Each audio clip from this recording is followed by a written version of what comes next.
Revelation 2860. From the 25th of August 1943. Immortality. Soul. Everything that God has created is spiritual power and as such imperishable. Nevertheless, the visible creations are subject to constant change, thus they do not pass away completely but only change within themselves, and even if it is no longer visible it nevertheless does not cease to be, because God only temporarily dissolves matter until the spiritual in it needs a new external form again. This transformation now also contributes to the spiritual's further development, that it therefore never remains in the same stage but that it reaches an ever higher degree of maturity until it can enter its last embodiment as a human being.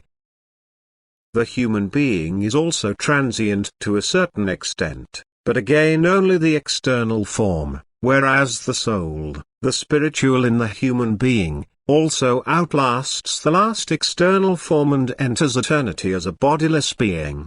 This spiritual substance, the soul, is not visible to the human being on earth, and yet it is the actual being which only needs the bodily cover for the purpose of its final maturing on earth.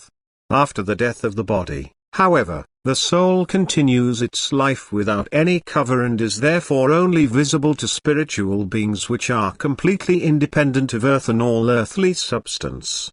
What God has created remains eternally, yet the form of existence, the state of that which was created by God's will, can be very different.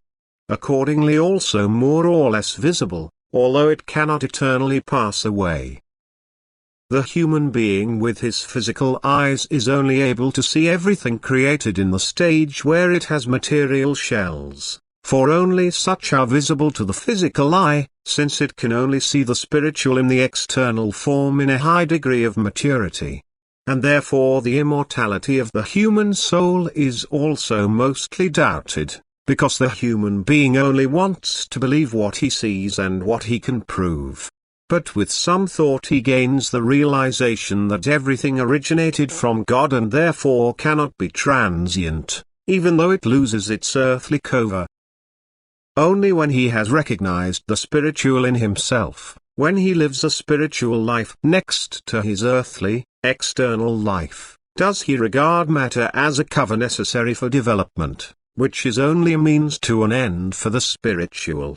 Then he also knows that there is no end for the spiritual, but that the external cover is only of limited duration and remains in existence as long as it is divine will, which then releases the spiritual for a life outside of earth, outside of matter, which never ever ends but lasts forever.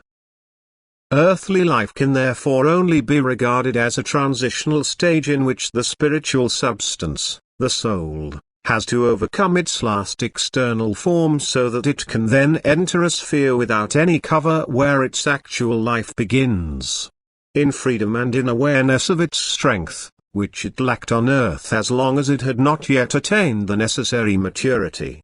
Where it is aware of the fact that it lives forever, that it can never ever pass away because what originates from God is everlasting. Amen.